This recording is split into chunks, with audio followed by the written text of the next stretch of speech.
ಓಂ ಶಾಂತಿ.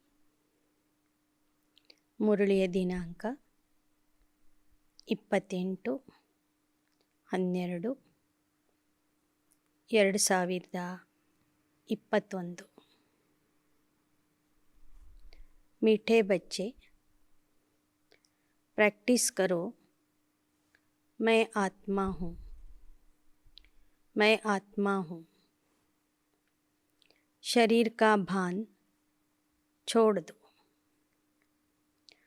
बस शिव बाबा को याद करते करते घर जाना है.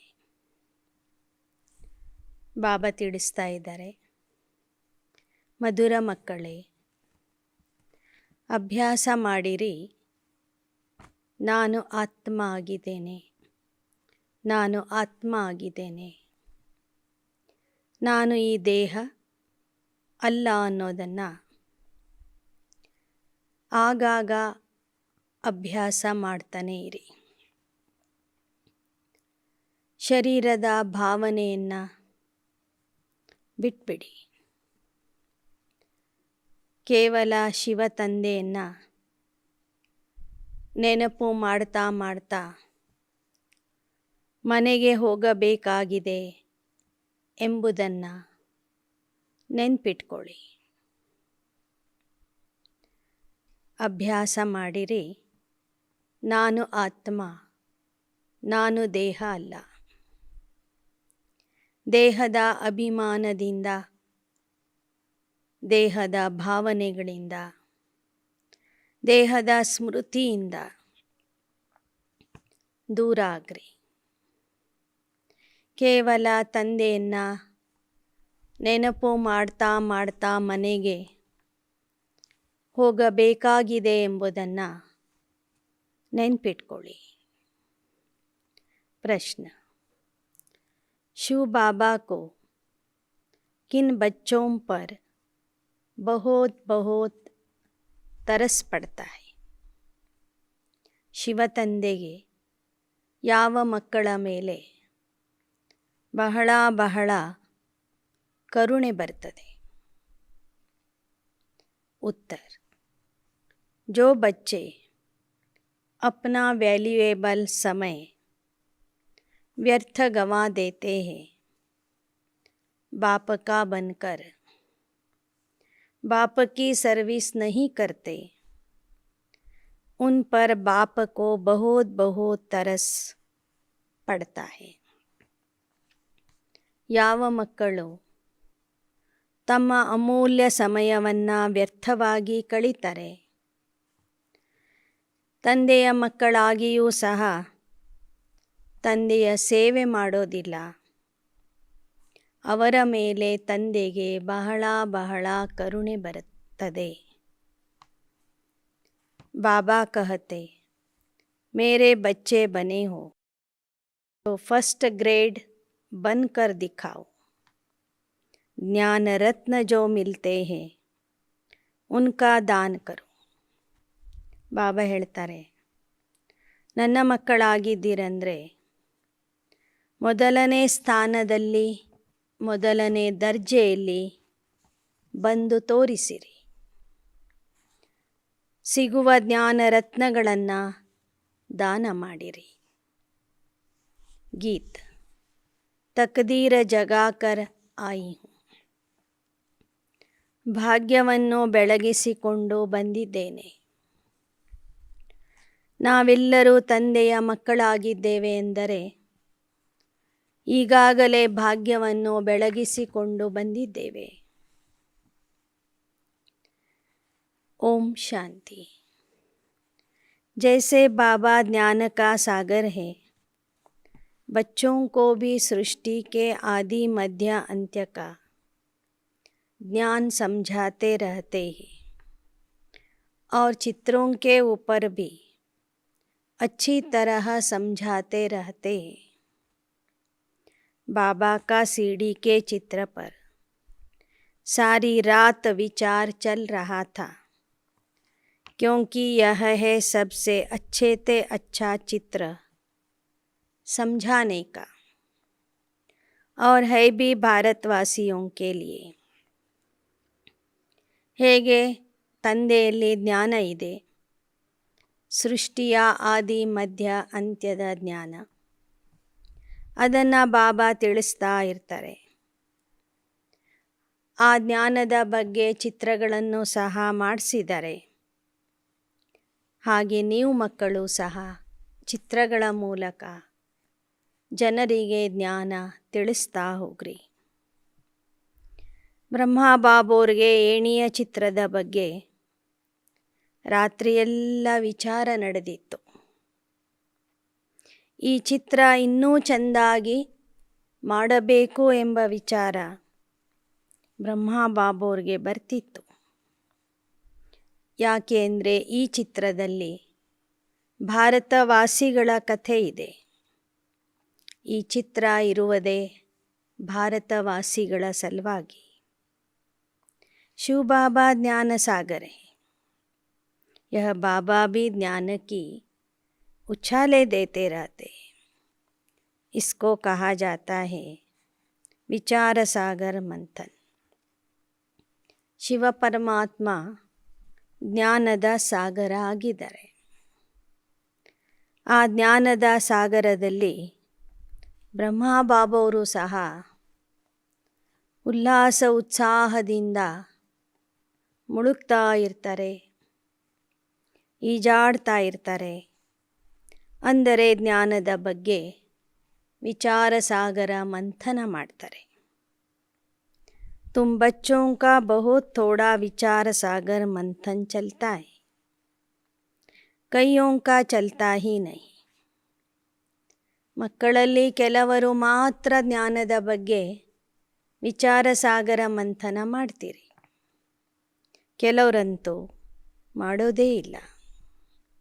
ಆದರೆ ಬ್ರಹ್ಮ ಬಾಬಾ ಜ್ಞಾನದ ಬಗ್ಗೆ ಬಹಳ ಸಮಯದವರೆಗೆ ರಾತ್ರಿಯೂ ಸಹ ಕುಳಿತು ವಿಚಾರ ಸಾಗರ ಮಂಥನ ಮಾಡ್ತಾರೆ. हर एक की बुद्धि चलनी चाहिए. सीढ़ी पर बहुत विचार चलते.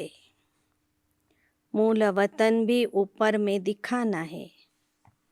सीढ़ी तो है स्थूल वतन की 84 जन्मों की. ज्ञान के बिगर यह चित्र कोई बना न सके. ज्ञान तो तुम बच्चों में ही है. ಬಾಬಾ ಹೇಳ್ತಾರೆ, ಏಣಿಯ ಚಿತ್ರದ ಬಗ್ಗೆ ನೀವು ಬಹಳ ವಿಚಾರ ಮಾಡಬೇಕು. ಏಣಿಯ ಚಿತ್ರ ಇರೋದೇ ಸ್ಥೂಲ ವತನದಲ್ಲಿ ನಡೆಯುವ 84 ಜನ್ಮಗಳ ನಾಟಕದ ಬಗ್ಗೆ. ಆದರೆ ಆ ಏಣಿಯ ಚಿತ್ರದಲ್ಲೂ ಸಹ ನೀವು ಮೇಲೆ ಮೂಲವತನ ಪರಮಧಾಮವನ್ನು ತೋರಿಸಬೇಕು. ಯಾಕೆ ಅಂದರೆ ನಾಟಕ ಮುಗಿದ ಮೇಲೆ ಎಲ್ಲ ಆತ್ಮರು ವೇದಿಕೆಯನ್ನು ಬಿಟ್ಟು ಆ ಮೂಲ ಮನೆಗೆ ಹೋಗ್ತೀವಿ ಎಂಬುದನ್ನು ನೀವು ಜನರಿಗೆ ತಿಳಿಸಬೇಕಾಗ್ತದೆ. ಜ್ಞಾನ ಇಲ್ಲದೇನೆ ಈ ಚಿತ್ರಗಳನ್ನು ಯಾರೂ ಮಾಡಿಲ್ಲ, ಜ್ಞಾನದ ಆಧಾರದಿಂದನೇ ಮಾಡಿದ್ದಾರೆ. ಜ್ಞಾನ ನಿಮ್ಮಲ್ಲಿಯೂ ಇದೆ. ತಂದೆ ಕೊಟ್ಟಂಥ ಜ್ಞಾನ ಈಗ ನಿಮ್ಮ ಬುದ್ಧಿಯಲ್ಲೂ ಇದೆ. सीढ़ी बनाते विचार सागर मंथन चलते रहना चाहिए. यह बड़ी अच्छी चीज़ है. ಏಣಿಯ ಚಿತ್ರ ಬರೆಯುವಾಗ ನೀವು ಬಹಳ ವಿಚಾರ ಮಾಡಬೇಕು. ಇದು ಬಹಳ ಸುಂದರವಾದ ಮಹತ್ವಪೂರ್ಣವಾದ ಚಿತ್ರ ಆಗಿದೆ. ऊपर में मूल वतन जरूर चाहिए. समझाया जाता है आत्माएं मूल वतन में स्टार मिसल रहती. ಏಣಿಯ ಚಿತ್ರದಲ್ಲೂ ಸಹ ಮೇಲ್ಭಾಗದಲ್ಲಿ ಮೂಲವತನ ಅಥವಾ ಪರಮಧಾಮದ ಚಿತ್ರ ತೋರಿಸಬೇಕು. ವೇದಿಕೆಗೆ ಬರುವ ಮೊದಲು ನಾವೆಲ್ಲ ಆತ್ಮರು ಆ ಮನೆಯಲ್ಲಿ ನಕ್ಷತ್ರಗಳ ಸಮಾನವಾಗಿ ಇರ್ತೇವೆ ಅಂತ ಹೇಳಬೇಕು.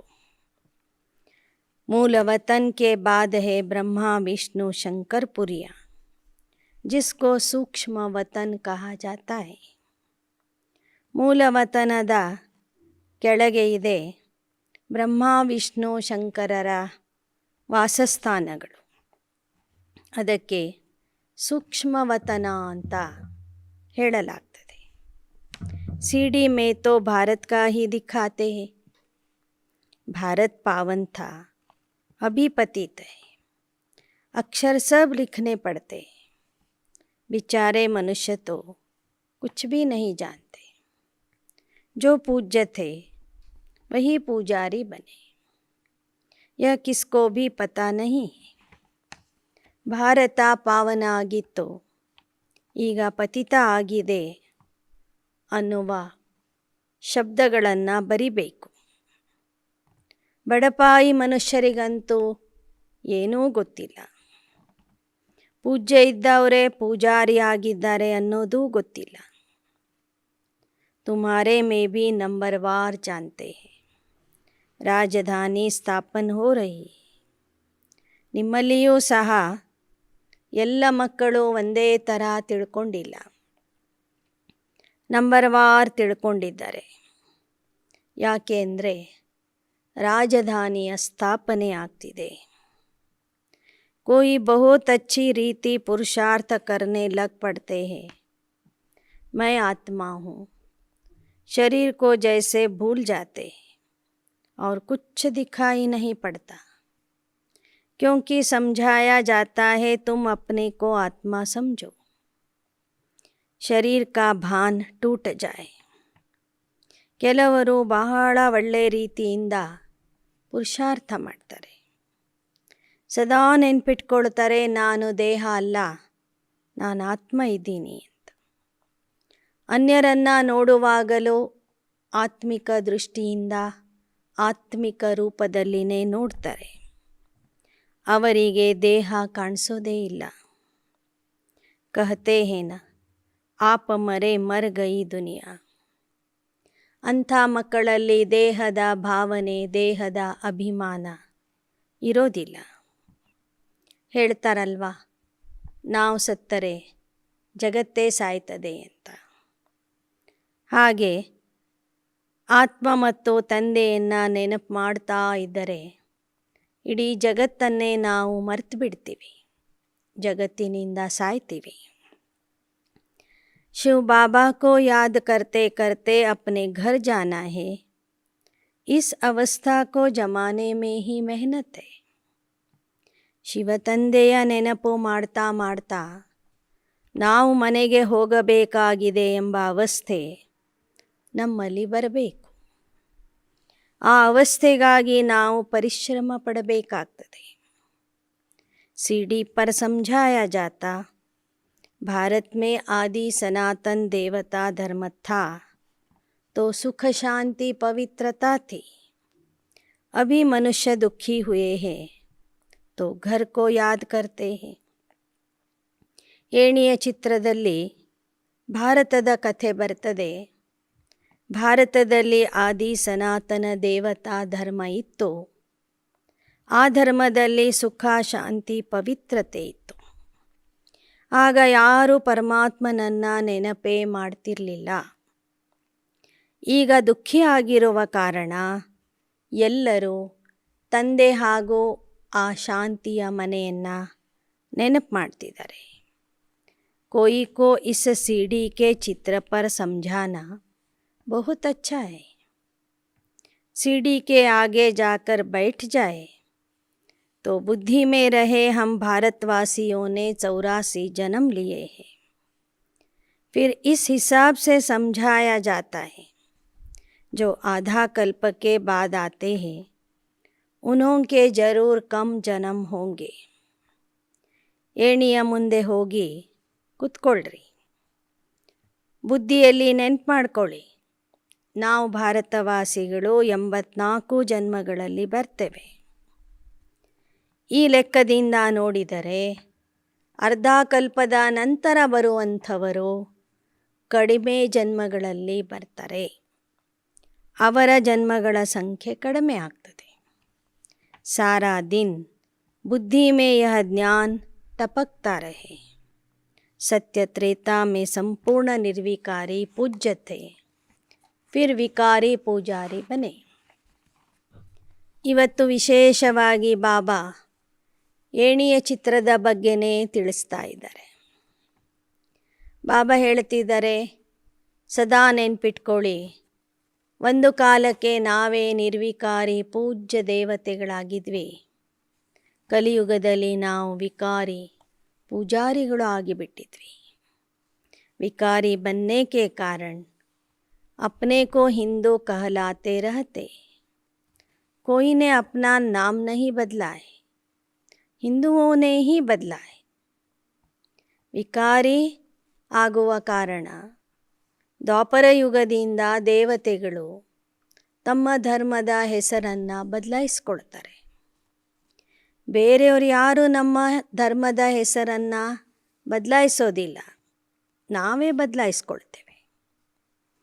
अभी तुम बच्चों को यह ज्ञान मिला है, ज्ञान सागर तुमको नया ज्ञान दे रहे हैं.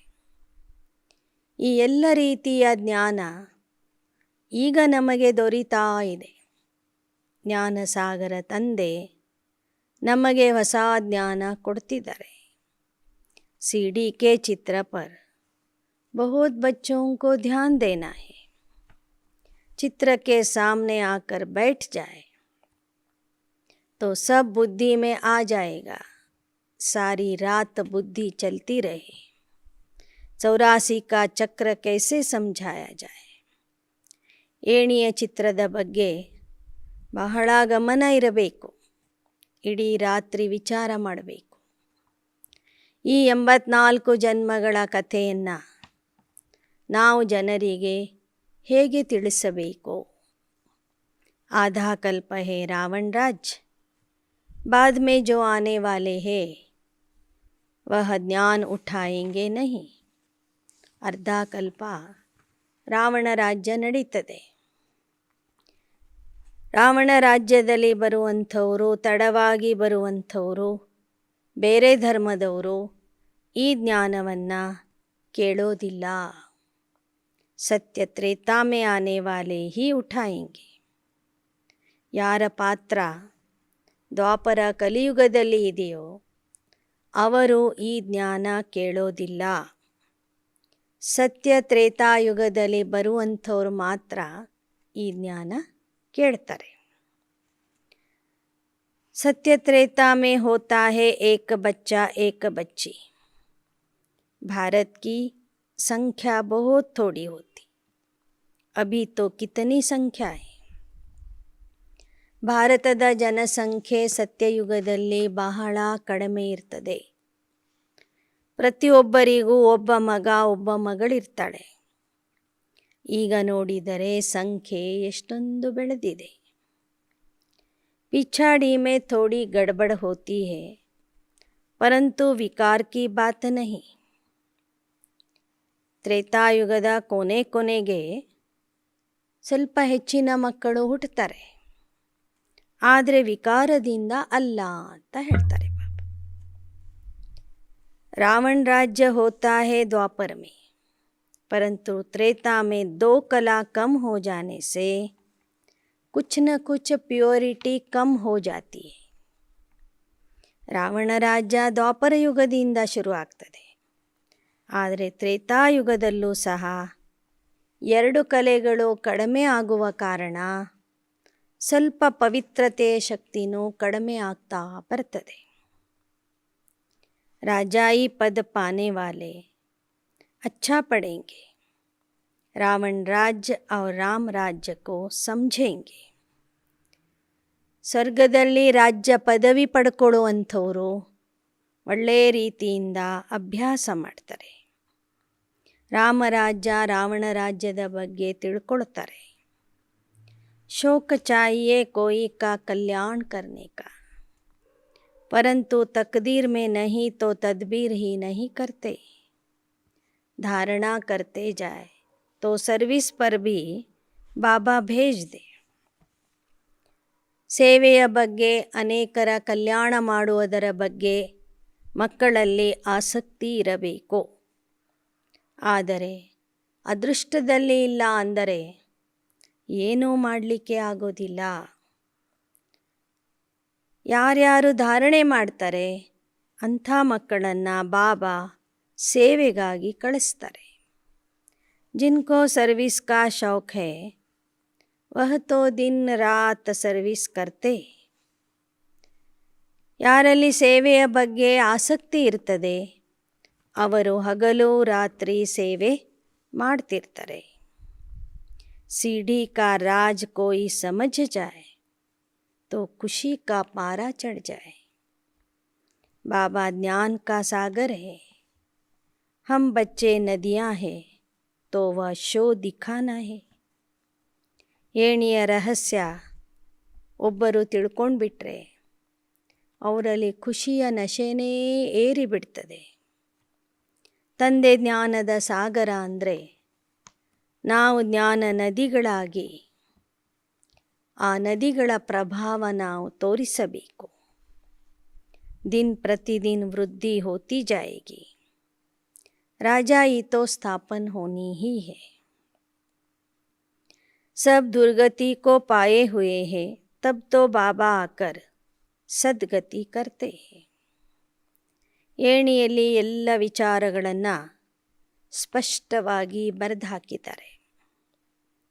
ಎಲ್ಲರೂ ದುರ್ಗತಿಗೆ ಬಂದಾಗ ಪರಮಾತ್ಮ ಬಂದು ಸರ್ವರ ಸದ್ಗತಿ ಮಾಡ್ತಾನೆ.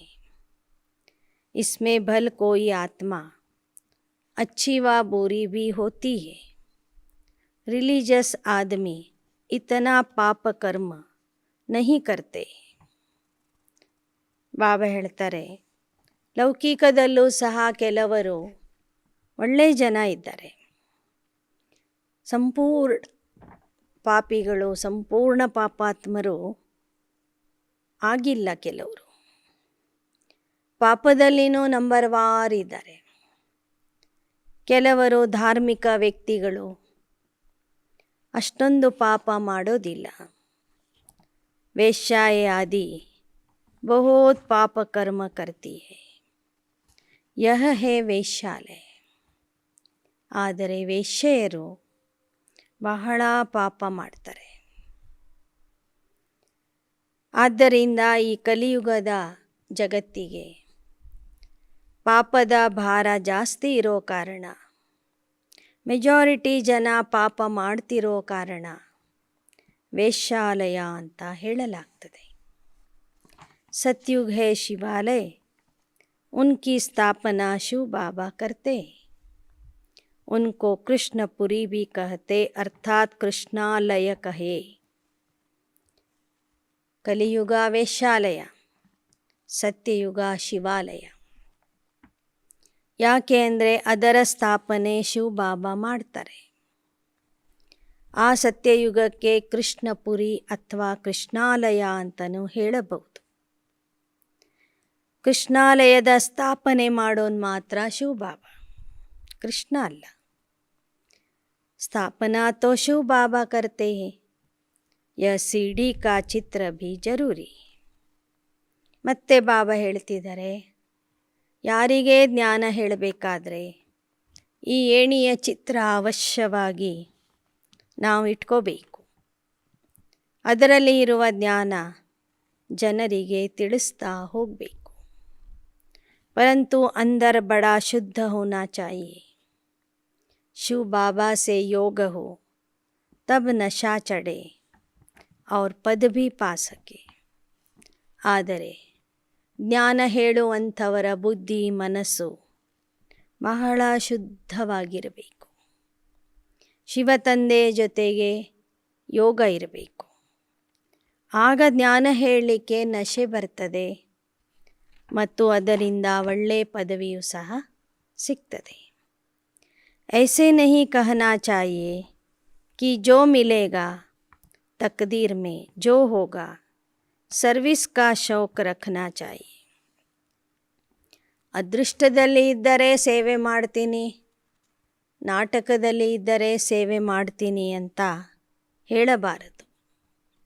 ಸೇವೆಯ ಬಗ್ಗೆ ವಿಶೇಷ ಆಸಕ್ತಿ ಇರಬೇಕು.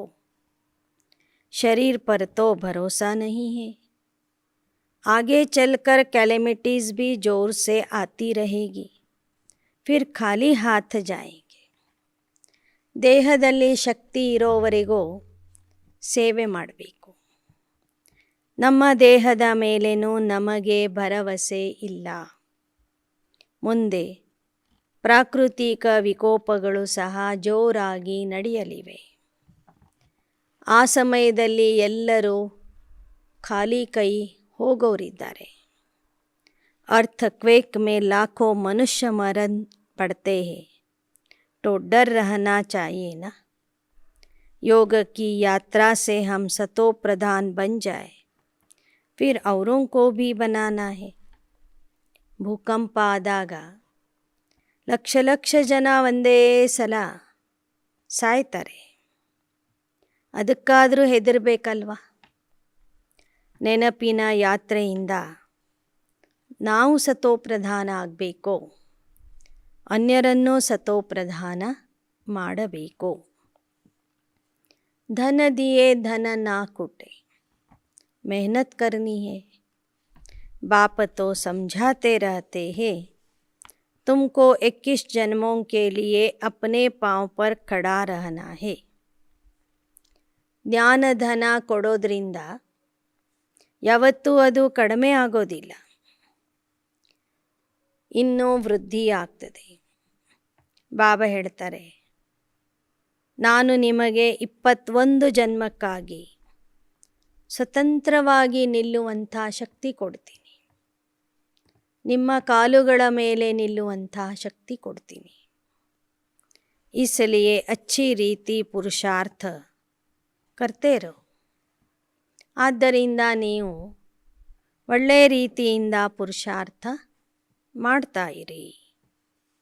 पुरुषार्थ का समय ही अभी है.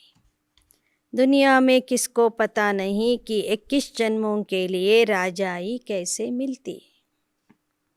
ಪ್ರಪಂಚದಲ್ಲಿ ಯಾರಿಗೂ ಗೊತ್ತಿಲ್ಲ 21 ಜನ್ಮದ ಭಾಗ್ಯ, ರಾಜ್ಯ ಭಾಗ್ಯ ಹೇಗೆ ಸಿಗ್ತದೆ, ಯಾರಿಂದ ಸಿಗ್ತದೆ ಅಂತ. तुम इस सीढ़ी पर अच्छी रीति समझा सकते हो. ऊपर में लिखा हुआ हो शिव भगवान वाच, निराकार पतित पावन ज्ञान का सागर समझा रहे हैं.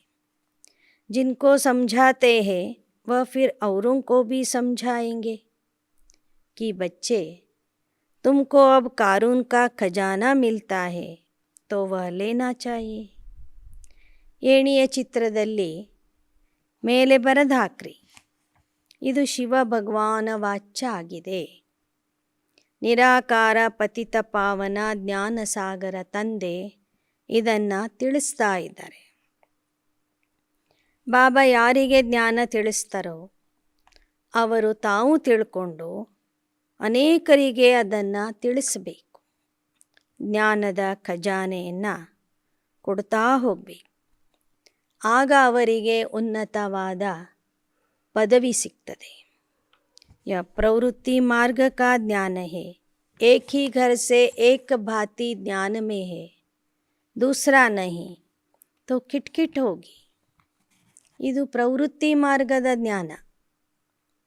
ಒಂದೇ ಮನೆಯಲ್ಲಿ ಒಬ್ಬರು ಜ್ಞಾನದಲ್ಲಿ ಇದ್ದು ಇನ್ನೊಬ್ಬರು ಜ್ಞಾನದಲ್ಲಿ ಇಲ್ಲ ಅಂದರೆ ಅಲ್ಲಿ ಘರ್ಷಣೆ ನಡೀತದೆ. यह सैपलिंग लग रहा है, हम पूज्य से पुजारी कैसे बने, यह राज बड़ा समझने का है. ಆದ್ದರಿಂದ ಪವಿತ್ರ ಪ್ರವೃತ್ತಿ ಮಾರ್ಗದ ಸ್ಥಾಪನೆ ಆಗ್ತಾ ಇದೆ. ಮನೆಯಲ್ಲಿ ಇರುವಂಥ ಸತಿಪತಿ ಇಬ್ಬರೂ ಜ್ಞಾನಕ್ಕೆ ಬಂದರೆ, ಪರಿವಾರ ಸಹಿತವಾಗಿ ಬಂದರೆ ಪುರುಷಾರ್ಥ ಮಾಡುವುದು ಬಹಳ ಸಹಜ ಆಗ್ತದೆ. ಪೂಜ್ಯಸೋ ಪೂಜಾರಿಯ ರಹಸ್ಯವನ್ನು ಸಹ ನೀವು ಬಹಳ ಚೆನ್ನಾಗಿ ತಿಳ್ಕೋಬೇಕು ಮತ್ತು ಜನರಿಗೆ ತಿಳಿಸಬೇಕು. ಬಾಪ್ ಸಮझाते हैं, यह दादा भी समझाते हैं तो दादियाँ भी समझाती है. बहन भाइयों का धंधा ही यह है. ಇಲ್ಲಿ ಕೇವಲ ಶಿವಬಾಬಾ ಅವರು ಮಾತ್ರ ಜ್ಞಾನ ಕೊಡೋದಿಲ್ಲ. ಬಾಬಾ ಹೇಳಿರುವಂಥ ಜ್ಞಾನ ಬ್ರಹ್ಮಬಾಬವರು ನಂತರ ತಿಳಿಸ್ತಾರೆ. ದಾದಿ ದೀದಿಯವರು ಜ್ಞಾನ ಹೇಳುವ ಸೇವೆ ಮಾಡ್ತಾರೆ. ಸೋದರ ಸೋದರಿಯರು ಸಹ ಜ್ಞಾನ ಪ್ರಚಾರ ಮಾಡುವ ಸೇವೆ ಮಾಡ್ತಾರೆ. ಯಾಕೆಂದರೆ ಬಾಬಾ ನಮಗೆ ಕೊಟ್ಟಂತಹ ಕೆಲಸನೇ ಅದಾಗಿದೆ. ಜ್ಞಾನ ಪ್ರಚಾರ ಮಾಡುವುದೇ ನಮ್ಮ ಉದ್ಯೋಗ ಆಗಿದೆ ಅಂತ ಹೇಳ್ತಾರೆ ಬಾಬಾ. ಗೃಹಸ್ಥ ವ್ಯವಹಾರ ಮೇ ರಹತೆ ಕಮಲ್ ಫೂಲ್ ಸಮಾನ್ ರಹೆ तो तुमसे भी तीखे जा सकते. कांटों के जंगल में रहते सर्विस करते हैं, उनको फल ಜಾಸ್ತಿ मिलता है. ಗೃಹಸ್ಥ ವ್ಯವಹಾರದಲ್ಲಿ ಇದ್ದು ಕಮಲ ಪುಷ್ಪದ ಸಮಾನ ಆಗಿ ನೀವಿದ್ದರೆ ಪುರುಷಾರ್ಥದಲ್ಲಿ ನೀವು ತೀವ್ರ ವೇಗದಿಂದ ಮುಂದೆ ಹೋಗ್ತೀರಿ. ಯಾವ ಮಕ್ಕಳು ಮುಳ್ಳಿನ ಕಾಡಿನ ಮಧ್ಯದಲ್ಲಿ ಇದ್ದು ಸೇವೆ ಮಾಡ್ತಾರೆ ಅವರಿಗೆ ಹೆಚ್ಚಿನ ಫಲ ಪ್ರಾಪ್ತಿಯಾಗ್ತದೆ. गृहस्थ व्यवहार में रहते सर्विस बहुत अच्छी कर सकते, उन्हों को सर्विस में बड़ा मज़ा आएगा. शिव बाबा भी मदद तो करेंगे ना. ಗೃಹಸ್ಥ ವ್ಯವಹಾರದಲ್ಲಿ ಇದ್ದು ಸೇವೆ ಮಾಡುವಂಥವ್ರಿಗೆ ಬಹಳ ಖುಷಿಯ ಅನುಭವ ಆಗ್ತದೆ. ಅಂಥ ಮಕ್ಕಳಿಗೆ ತಂದೆಯೂ ಸಹ ವಿಶೇಷ ಸಹಯೋಗ ಕೊಡ್ತಾರೆ. कहेंगे अच्छा सर्विस छोड़कर फलानी जगह जाओ. जैसे देखो निमंत्रण मिलते हैं प्रोजेक्टर शो के लिए, 4-5 मुख्य चित्र भी ले आओ, वहाँ सर्विस करके आओ. सर्विस के जो शौकीन होंगे कहेंगे हम जाकर समझाते हैं, वहाँ सेंटर भी खुल सकता है. ಸೇವಾಧಾರಿ ಮಕ್ಕಳಿಗೆ ಬಾಬಾ ಹೇಳ್ತಾರೆ, ನಿಮ್ಮ ನೌಕರಿ ಬಿಟ್ಟಾದರೂ ಸೇವೆ ಮಾಡಿರಿ. ಪ್ರೊಜೆಕ್ಟರ್ ತಗೊಂಡು ಹೋಗ್ರಿ, ಚಿತ್ರಗಳನ್ನು ತಗೊಂಡು ಹೋಗ್ರಿ, ಸೇವೆ ಮಾಡಿರಿ. ಅಂಥ ಸ್ಥಳದಲ್ಲಿ ಮುಂದೆ ಸೇವಾ ಕೇಂದ್ರನೂ ಸ್ಥಾಪನೆ ಆಗ್ಬೋದು. निमंत्रण तो बहुत मिल सकते हैं, सर्विस वृद्धि को पाती रहेगी. बाप गायन तो करेंगे ना. ಒಳ್ಳೊಳ್ಳೆ ಮಕ್ಕಳನ್ನು ಎಲ್ಲರೂ ಕರೀತಾರೆ, ಅವರ ಮೂಲಕ ಸೇವೆಯ ವೃದ್ಧಿ ಆಗ್ತದೆ. ಬಾಬನೂ ಅಂಥ ಮಕ್ಕಳನ್ನು ಹೊಗಳ್ತಾರೆ, ಮಹಿಮೆ ಮಾಡ್ತಾರೆ. यह बच्चा अच्छी सर्विस करने वाला है, कोई तो सर्विस से 3 कोस दूर भागते हैं. ಮಕ್ಕಳಲ್ಲಿ ಕೆಲವರು ಬಹಳ ಒಳ್ಳೆಯ ರೀತಿಯಿಂದ ಸೇವೆ ಮಾಡೋರಿದ್ದಾರೆ. ಕೆಲವರು ಸೇವೆ ಅಂದರೆ ಸಾಕು 3 ಕಿಲೋಮೀಟರ್ ದೂರ ಓಡಿ ಹೋಗ್ತಾರೆ. जितना बाप की सर्विस करेंगे उतना ताकत मिलेगी, मदद मिलेगी, आयु भी बढ़ेगी, ಖುಷಿ का पारा चढ़ेगा. ಆದರೆ ಯಾವ ಮಕ್ಕಳು ತಂದೆಯ ಸೇವೆ ಮಾಡ್ತಾರೋ ಅವರಿಗೆ ತಂದೆಯಿಂದ ಶಕ್ತಿಯ ಪ್ರಾಪ್ತಿಯಾಗ್ತದೆ, ಸಹಯೋಗ ಸಿಗ್ತದೆ, ಅವರ ಆಯುಷ್ಯ ವೃದ್ಧಿಯಾಗ್ತದೆ, ಅವರಲ್ಲಿ ಖುಷಿಯ ನಶೆ ಏರ್ತದೆ. ನಾಮಿ ಗ್ರಾಮಿ ಭೀ ಹೋಂಗೆ ಅಪನೆ ಕುಲ್ ಮೇ. ಅಂಥ ಮಕ್ಕಳು ಈಶ್ವರಿಯ ಪರಿವಾರದಲ್ಲಿಯೂ ಸಹ ಹೆಸರುವಾಸಿ ಆಗ್ತಾರೆ. पुरुषार्थ से इतना ऊंच बन सकते हो तो इतना पुरुषार्थ करना चाहिए. चलन से ही मालूम पड़ जाता है किसको सर्विस का शौक है. रात दिन अपनी कमाई का चिंतन रखना पड़े, बहुत भारी कमाई.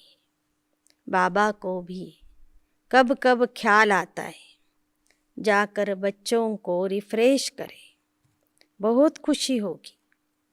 बाबा को तो सर्विसेबल बच्चे ही याद पड़ते. अमृत वेले विचार सागर मंथन का डांस अच्छा चलता है, जिसका जो धंधा उसी में लगे रहते.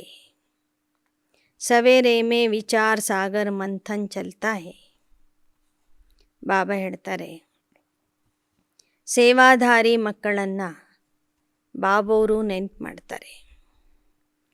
ಬಾಬೋರ್ಗೆ ಅನ್ನಿಸ್ತದಂತೆ ಸೇವಾಧಾರಿ ಇದ್ದಂಥ ಸ್ಥಳಕ್ಕೆ ಹೋಗಿ ಇನ್ನಿಷ್ಟು ಅವರಿಗೆ ಉತ್ಸಾಹ ತುಂಬೋಣ, ಖುಷಿ ಕೊಡೋಣ ಅಂಥೇಳಿ.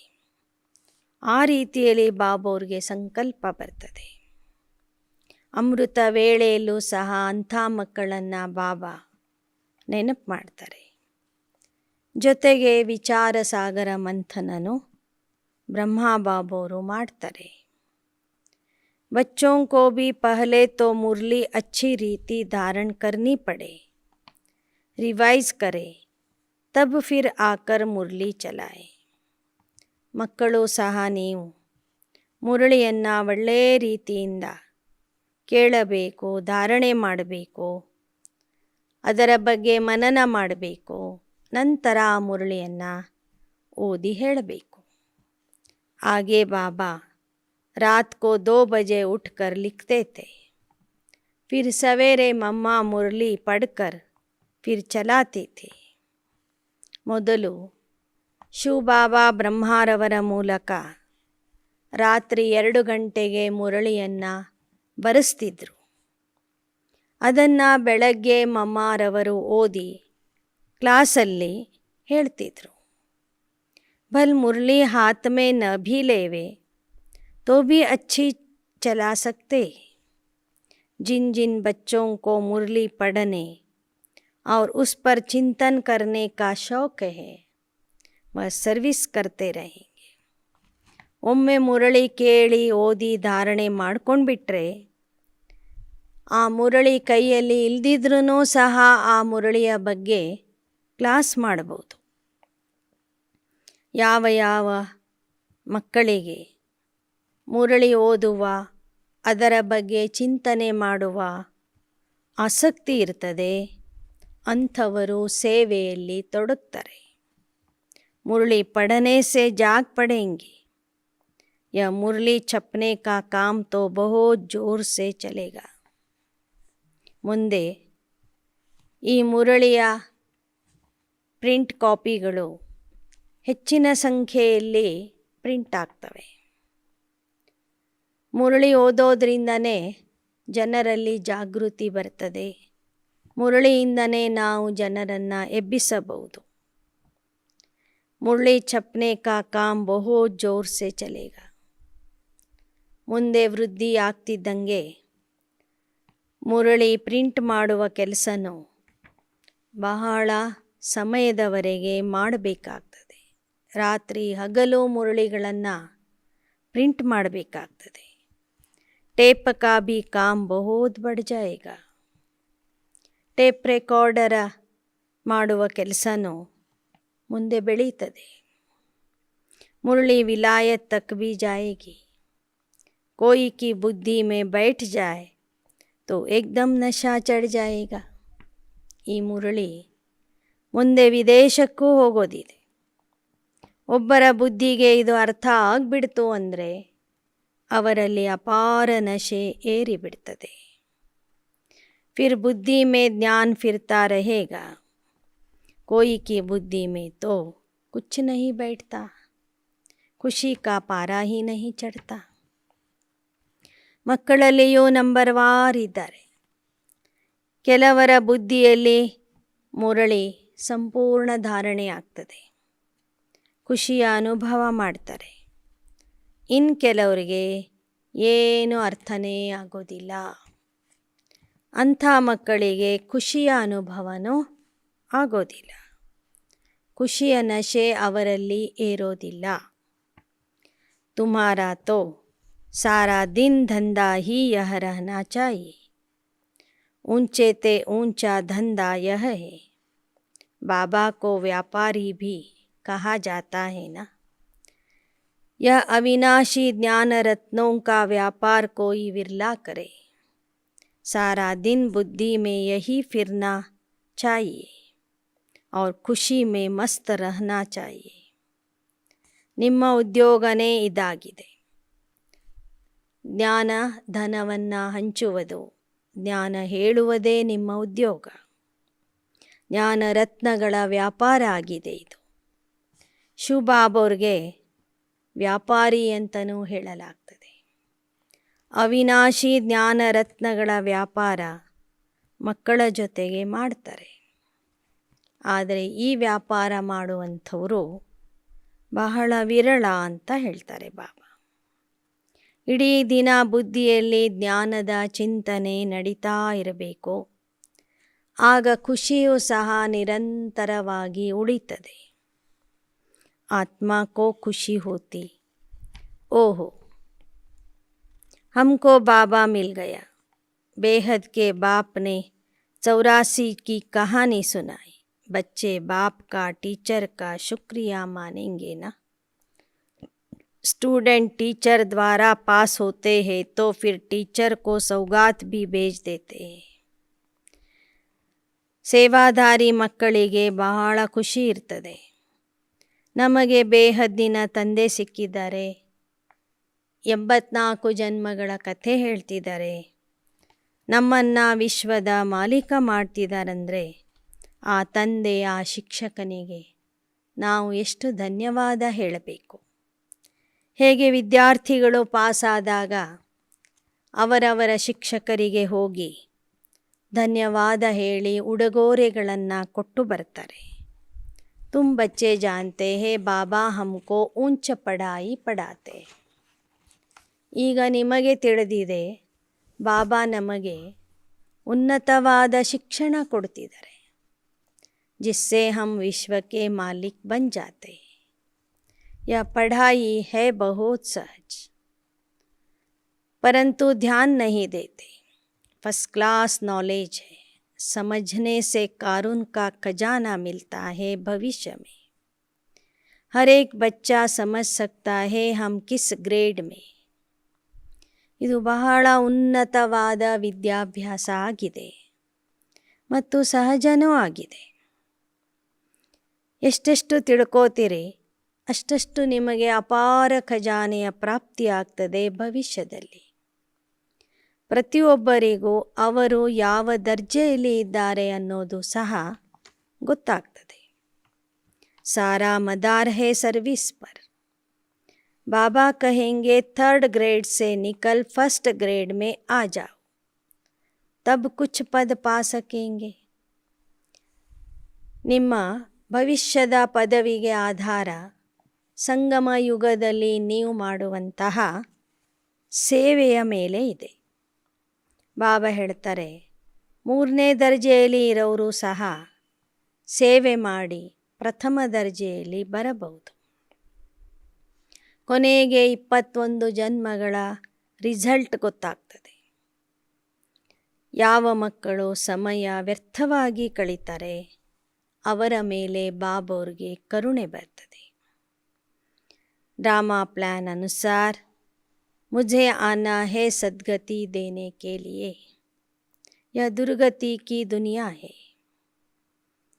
पूछो तुम दुर्गति में हो तो कहेंगे हमारे लिए तो यहाँ ही स्वर्ग है, हम तो स्वर्ग में बैठे हैं. यह बुद्धि में नहीं आता कि स्वर्ग सत्युग को कहा जाता है. ಡ್ರಾಮಾ ಪ್ಲ್ಯಾನ್ ಅನುಸಾರವಾಗಿ ದುರ್ಗತಿಯಲ್ಲಿ ಬಂದು ನಾನು ಸದ್ಗತಿ ಕೊಡಬೇಕಾಗ್ತದೆ. ನೀವು ಯಾರಿಗಾದರೂ ಪ್ರಶ್ನೆ ಕೇಳ್ರಿ, ನೀವೀಗ ದುರ್ಗತಿಯಲ್ಲಿ ಇದ್ದೀರಾ? ಆಗ ಸ್ವಲ್ಪ ಹಣ ಇರೋರು ಶ್ರೀಮಂತರು ಏನು ಹೇಳ್ತಾರೆ, ನಾವು ಈಗಲೇ ಸ್ವರ್ಗದಲ್ಲಿ ಇದ್ದೇವೆ ಅಂತ. ಆದರೆ ಸ್ವರ್ಗ ಇರೋದು ಸತ್ಯಯುಗದಲ್ಲಿ. ಇದು ನರ್ಕ ಅನ್ನೋದು ಅವರಿಗೆ ಗೊತ್ತಾಗ್ತಿಲ್ಲ. ಬಡೆ ಬಡೆ पंडित विद्वान है, किसकी भी बुद्धि में नहीं आता कि यह पुरानी आयन एज्ड दुनिया है. बड़े घमंड से बैठे. ದೊಡ್ಡ ದೊಡ್ಡ ವಿದ್ವಾನ ಪಂಡಿತರಿಗೂ ಅರ್ಥ ಆಗ್ತಿಲ್ಲ. ಈಗ ನಾವು ಕುಳಿತಿರೋದು ಕಬ್ಬಿಣದ ಯುಗ ನರ್ಕದಲ್ಲಿ ಅಂತ. ಬಹಳ ಗರ್ವದಿಂದ ಅಭಿಮಾನದಿಂದ ಕುಳಿತಿರ್ತಾರೆ. ಕಿತನಾ ಭಕ್ತಿ ಮಾರ್ಗ ಕಾ ಜೋರ್ ಹೈ, ಭಕ್ತಿ ಕಾ ತೋ ಬಹುತ್ ಪಾಂಪ್ ಹೈ ನಾ. ಭಕ್ತಿ ಮಾರ್ಗದಲ್ಲೂ ಸಹ ಎಷ್ಟು ಈಗ ಫೋರ್ಸ್ ಇದೆ. ಭಕ್ತಿಯಲ್ಲೇನೋ ಅಲ್ಪಕಾಲದ ವೈಭವ ಇದೆ. ಕುಂಭಕ್ಕೆ ಮೇಲೆ ಪರ್ ಲಾಖೋ ಮನುಷ್ಯ ಜಾತೆ, ಯಹ ಹೇ ಅಂತಿಮ್ ಪಾಂಪ್. ಕುಂಭಮೇಳದಲ್ಲಿ ಲಕ್ಷಾಂತರ ಜನ ಹೋಗಿ ಸ್ನಾನ ಮಾಡ್ತಾರೆ. ಇನ್ನೂ ಆ ಮೇಳ ದಿನೇ ದಿನೇ ಆ ಮೇಳ ಬೆಳೀತಾನೇ ಇದೆ. ಹೋಗುವಂಥವ್ರ ಸಂಖ್ಯೆ ಜಾಸ್ತಿನೇ ಆಗ್ತಾ ಇದೆ. ಇದು ಭಕ್ತಿಯ ಅಂತಿಮ ಶೋ ಆಗಿದೆ, ವೈಭವ ಆಗಿದೆ. ಮಾಯಾ ಇಸ್ तरफ आने नहीं देती, चूहे मिसल फूंक देती, सारा खून चूस लेती. ಕುಂಭಮೇಳಕ್ಕೆ ಹೋಗುವವರನ್ನು ನೀವು ಈ ಕಡೆಗೆ ಕರೆದ್ರೂ ಸಹ ಅವ್ರು ಬರೋದಿಲ್ಲ. ಯಾಕೆಂದರೆ ಮಾಯೆ ಅವರನ್ನು ಈ ಕಡೆ ಬರಲಿಕ್ಕೆ ಬಿಡ್ತಾ ಇಲ್ಲ. ಇಲಿಯ ಸಮಾನ ಊದಿ ಕಚ್ತಾ ಇದೆ ಮಾಯೆ. ಎಲ್ಲ ಮನುಷ್ಯರ ರಕ್ತನೇ ಹೀರ್ತಾ ಇದೆ. ಜ್ಞಾನ ಕೇಳಲಿಕ್ಕೆ ಬಿಡ್ತಾನೇ ಇಲ್ಲ ಮಾಯೆ. ಅಚ್ಚ, ಆದರೆ ನೀವು ಮಕ್ಕಳು ಭಾಗ್ಯಶಾಲಿಗಳು. ಮಾಯೆಯ ಬಂಧನದಿಂದ ಬಿಡಿಸ್ಕೊಂಡು ಬಂದಿದ್ದೀರಿ. ಅಚ್ಚ, मीठे मीठे सिकी लधे बच्चों प्रति मात पिता बाप दादा का याद प्यार और गुड मॉर्निंग. रूहानी बाप की रूहानी बच्चों को नमस्ते. रूहानी बच्चों की रूहानी मात पिता बाप दादा को याद प्यार, गुड मॉर्निंग और नमस्ते. धारणा के लिए मुख्य सार. ಧಾರಣೆಗಾಗಿ ಮುಖ್ಯಾಂಶಗಳು. सवेरे सवेरे उठकर विचार सागर मंथन करना है. मुरली पढ़कर उस पर चिंतन करके धारण करना है. अविनाशी ज्ञान रत्नों का व्यापार करना है. ಬೆಳಗ್ಗೆ ಬೆಳಗ್ಗೆ ಎದ್ದು ವಿಚಾರ ಸಾಗರ ಮಂಥನ ಮಾಡಬೇಕು. ಮುರಳಿಯನ್ನು ಓದಿ ಅದರ ಬಗ್ಗೆ ಚಿಂತನೆ ಮಾಡಿ ಧಾರಣೆ ಮಾಡ್ಕೋಬೇಕು. ಅವಿನಾಶಿ ಜ್ಞಾನ ರತ್ನಗಳ ವ್ಯಾಪಾರ ಮಾಡಬೇಕು. ಎರಡನೇದು, ಸರ್ವಿಸ್ ಕಾ ಬಹುತ್ ಬಹುತ್ ಶೌಕ್ ರಖನಾ ಹೈ. शरीर पर कोई भरोसा नहीं, इसलिए 21 जन्मों की कमाई अभी ही जमा करनी है. ಸೇವೆಯ ಬಗ್ಗೆ ಬಹಳ ಬಹಳ ಆಸಕ್ತಿ ಇರಬೇಕು. ದೇಹದ ಮೇಲೆ ಯಾವುದೇ ಭರವಸೆ ಇಲ್ಲ. ಆದ್ದರಿಂದ 21 ಜನ್ಮಗಳ ಕಮಾಯಿಯನ್ನು, ಸಂಪಾದನೆಯನ್ನು ಈಗಲೇ ಜಮಾ ಮಾಡಿಕೊಳ್ಳಬೇಕು. वरदान. साइलेंस की शक्ति द्वारा अपने रजिस्टर को साफ करने वाले लोकप्रिय प्रभु प्रिय भव. ಶಾಂತಿಯ ಶಕ್ತಿಯಿಂದ ತಮ್ಮ ರಿಜಿಸ್ಟರನ್ನು ಸ್ವಚ್ಛವಾಗಿ ಇಟ್ಟುಕೊಳ್ಳುವಂತಹ ಲೋಕಪ್ರಿಯ प्रभु प्रिय आत्मा भव. जैसे साइंस ने ऐसी इन्वेंशन की है जो लिखा हुआ सब मिट जाए, मालूम न पड़े, ऐसे आप साइलेंस की शक्ति से अपने रजिस्टर को रोज साफ करो तो प्रभु प्रिय व दैवी लोकप्रिय बन जाएंगे.